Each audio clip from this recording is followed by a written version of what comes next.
Assalamualaikum warahmatullahi wabarakatuh. Selamat pagi, semoga perasaannya senang ya. Hari ini kita akan belajar lagi. Anak-anak ibu tahu kita akan belajar apa? Hari ini kita akan belajar tema 1, selamatkan makhluk hidup. Pada subtema 2, hewan sahabatku. Pada pembelajaran pertama untuk kelas 6. Sebelum lanjut pelajarannya, Ibu akan membacakan sebuah cerita yang berjudul Anak Ayam Randi. Cap, cap, cap. Anak ayam Randi berbunyi dengan riuh. Mereka mengerubuti Randi yang datang membawa dedak bercampur nasi. Randi segera menaburkan makanan yang ia bawa kepada ayam-ayam peliharaannya. Anak ayam itu baru menetas seminggu yang lalu. Randi gembira anak ayamnya yang baru menetas tampak sehat dan lucu. Rasanya baru sebulan yang lalu Randi mengumpulkan telur-telur ayam itu. Randi mengumpulkan telur ayam setiap hari untuk kemudian dierami oleh induk ayam. Selama 21 hari induk ayam itu mengerami telurnya. Maka kemudian menetaslah anak-anak ayam yang lucu. Telur yang dierami oleh induk ayam ada sebanyak 5 butir. Tetapi ada 1 yang tidak menetas. Randi bertanya-tanya, kenapa bisa telur yang 1 itu tidak menetas? Randi penasaran. Dia harus mencari tahu kenapa telur yang 1 itu tidak menetas. Anak-anak ibu ada yang tahu penyebabnya? Iya. Telur yang 1 yang tidak menetas tadi adalah telur yang tidak dibuahi oleh ayam jantan. Oke, apakah anak-anak ibu juga memiliki hewan peliharaan seperti Randi?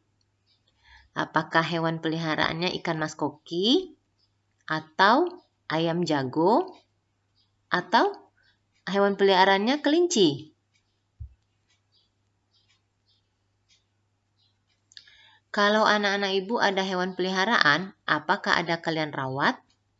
Apakah ada memberikan makannya yang teratur?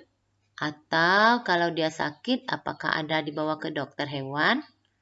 Atau supaya tidurnya nyaman, apakah kandangnya ada dibersihkan? Wah, anak-anak ibu hebat. Sudah memberi hak pada hewan peliharaannya dengan cara merawatnya dengan baik. Tahukah kalian bagaimana cara hewan berkembang biak? Ya, hewan berkembang biak ada dengan 3 cara, yaitu melahirkan atau yang disebut juga dengan vivipar, ada juga yang dengan bertelur yang disebut juga dengan ovipar, dan ada juga yang bertelur melahirkan atau yang disebut juga dengan ovovivipar. Nah, 3 gambar di atas adalah hewan-hewan yang memiliki cara perkembangbiakan yang berbeda. Sekarang coba anak-anak ibu amati ciri-ciri dari masing-masing hewan-hewan tersebut. Nah, setelah anak-anak ibu amati, kan benar sekali. Kucing adalah hewan yang berkembang biak dengan cara melahirkan atau vivipar. Setelah kita amati ciri-cirinya, hewan yang berkembang biak secara melahirkan itu yang pertama dia memiliki daun telinga atau daun telinganya kelihatan. Kemudian hewan yang berkembang biak secara melahirkan itu dia memiliki atau mengalami masa mengandung. Kemudian yang ketiganya, hewan yang berkembang biak secara vivipar itu dia memiliki kelenjar susu dan tubuhnya ditutupi oleh rambut. Nah, sementara ayam adalah hewan yang berkembang biak secara bertelur atau disebut juga dengan ovipar. Setelah kita amati, ciri hewan yang berkembang biak secara bertelur adalah yang pertama tidak memiliki daun telinga atau daun telinganya tidak kelihatan.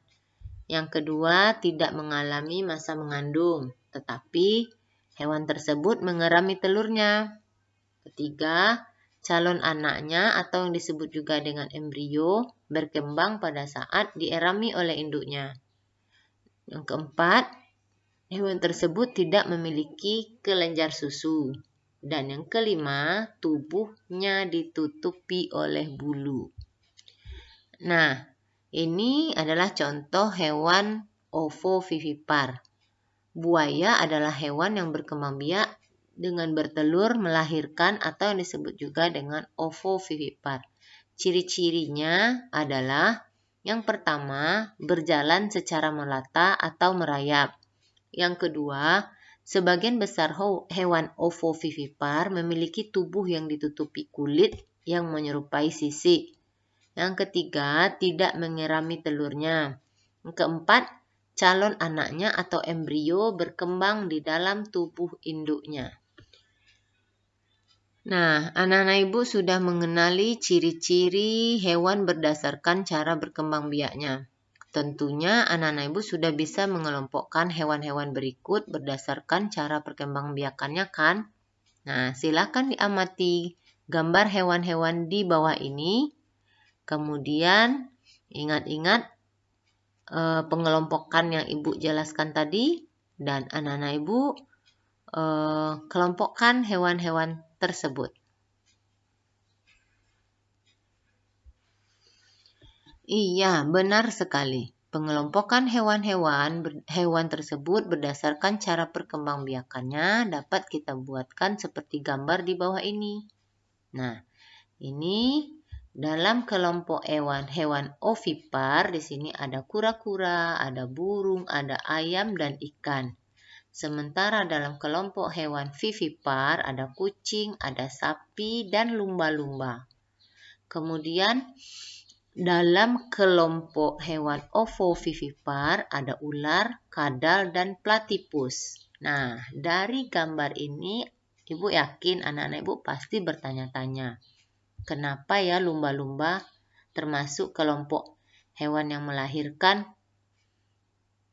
Nah, kenapa ya platypus termasuk hewan yang ovovivipar? Nah, untuk dua macam hewan tersebut, dua hewan ini, anak-anak ibu silakan cari tahu dari sumber lain, boleh dari buku atau juga dari internet. Oke, anak-anak ibu sudah bisa mengelompokkan hewan berdasarkan cara perkembangbiakannya, sudah mengenali ciri masing-masingnya. Anak-anak ibu tentu juga tahu bahwa hewan-hewan tersebut diciptakan oleh Allah Subhanahu wa Ta'ala dengan manfaatnya masing-masing. Iya, hewan tersebut diciptakan oleh Allah Subhanahu wa Ta'ala untuk memberi manfaat bagi manusia dan lingkungan.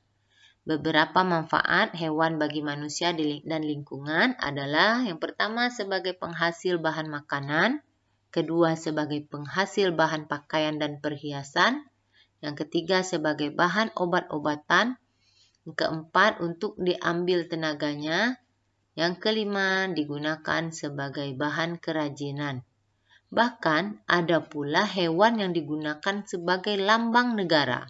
Nah, untuk hewan yang digunakan sebagai lambang negara akan kita bahas pada pertemuan berikutnya. Nah, sekarang saatnya kita mengerjakan soal latihan. Soal yang pertama, tentukan dan kemudian tuliskanlah ide pokok paragraf pertama dari teks cerita Anak Ayam Randi. Yang kedua, temukan dan kemudian tuliskanlah 3 contoh hewan yang berkembang biak secara melahirkan yang ada di sekitarmu. Yang ketiga, buatlah video singkat saat kamu merawat hewan peliharaanmu. Boleh kamu memandikannya, memberinya makan, atau yang lain sebagainya. Videonya tidak usah panjang-panjang ya. Yang keempat, cari tahulah dari berbagai sumber bagaimana cara berkembang biak kalajengking. Kemudian tulislah jawabanmu. Nomor 5-nya, temukanlah manfaat lain dari hewan dan tuliskanlah jawabanmu pada buku latihan tema. Oke, selesailah pelajaran kita hari ini. Selamat mengerjakan latihan dan sampai jumpa.